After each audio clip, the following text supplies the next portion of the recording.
কয়টা বিয়ে করেছো? পাঁচটা। পাঁচটা বিয়ে করেছো? জি। আচ্ছা, তুমি পাঁচটা বিয়ে করার পরে এ হচ্ছে গিয়া 4 নাম্বার স্বামী, ওর হচ্ছে গিয়া এই বাবা।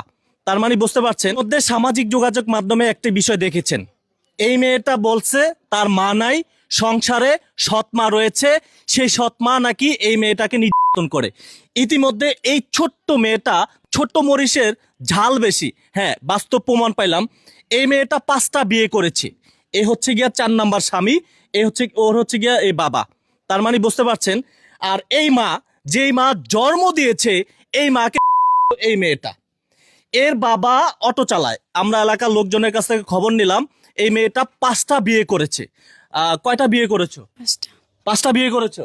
জি। আচ্ছা, তুমি পাঁচটা বিয়ে করার পরে তোমার যেখানে যে মা তোমাকে জন্ম দিয়েছে, যে মা 10 মাস 10 দিন এত কষ্ট করেছে, সেই মাকে তুমি মেরে ফেললা কেন? কেন করলা এগুলা? এমনি। এমনি কেন? মানে এটার মানে কারণটা ছিল কি? তোমাকে দিয়ে কেউ করাইছে এগুলা? মানে প্রিয় দর্শক, দেশের মানুষের আবেগ নিয়ে খেলা করেছে এই ছোট্ট মেয়েটা। আসলে ছোট্ট বললে ভুল হবে, ছোট দেখতে পাচ্ছেন, ও কিন্তু অনেক তেজ। ছোট মরিচের ঝাল বেশি, বাস্তব প্রমাণটা এবার আমরা কিন্তু অবশেষে পাইলাম। আপনি তো মা, আপনি আপনি তো যে মা, আপনার মেয়ে আপনাকে মেরে ফেললো, আপনি কি জানছেন বিষয়টা? না, আমার জানার দরকার নাই। মাইছে ভালো কথা। আপনি নাকি সৎ মা? না, আমি সৎ মাই। এটা কি সৎ মা না আপন মা? আপন না। তাহলে আপন মারে কেমনে ফেলাইলা? প্রিয় দর্শক, যারা যেখান থেকে আজকের ভিডিওটা দেখছেন, এর কারণে, এই সমস্ত মেয়ের কারণে অনেক যুব সমাজ কিন্তু নষ্ট হচ্ছে। এই সমস্ত মেয়ের কারণে কিন্তু অনেক ছেলেপেলেরা কিন্তু নষ্ট হয়ে যাচ্ছে। কারণটা কি জানেন? এরা হচ্ছে বিভিন্ন জায়গায় বিয়ে করেছে। আচ্ছা, তুমি যে পাঁচটা বিয়ে করলা, এ হচ্ছে গিয়া 4 নাম্বার স্বামী। আর যে আরো যে 4টা বিয়ে করেছো, এই এলাকায় কয়টা বিয়ে করেছো? এই এলাকায় বিয়ে করেছে? না, ওই আছে গোলরা ওই সাইডে। আপনি কি করেন?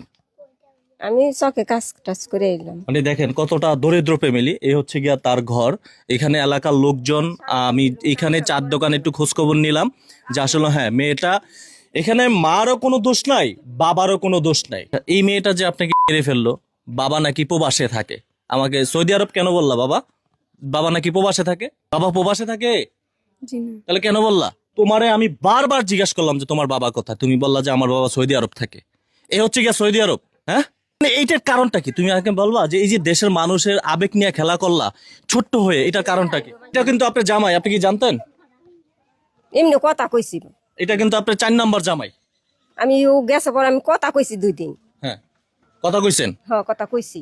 আচ্ছা, এটা কইছি, এটা মিছা কথা কই আমার। আপনি যে বিয়ে করেছেন, উনি যে এর আগে 4টা বিয়ে করেছে, আপনি কি জানতেন? আমি এটুক জানতাম আমি 4 নাম্বার। আচ্ছা, আমার কাছ থেকে শুনলেন যে 5 নাম্বার স্বামী আপনার নাকি? আপনি কিন্তু রীতিমতো কান্না করে দিয়েছেন যে আপনার সন্তানের বিষয়। আসলে যে এইটা তো আপনার ছেলের বউ। আসলে কি বলতে চান আপনি? আপনার ছেলের বউকে গ্রহণ করে নেবেন আপনি? না, এই অবস্থায় যে কোনো একটা আমার এই ডকুমেন্ট দিন না, যদি আবার বাইসা চলে যায় তাহলে তো আর ভেজাল।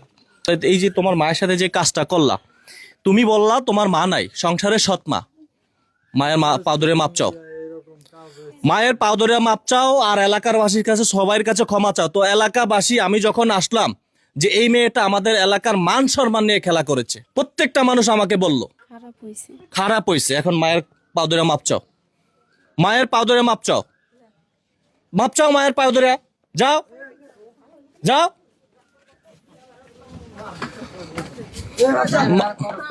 মাফ করে দেন, মাফ করে দেন, মাফ করে দেন। ভুল করে লাইছে, আর করবা এগুলা?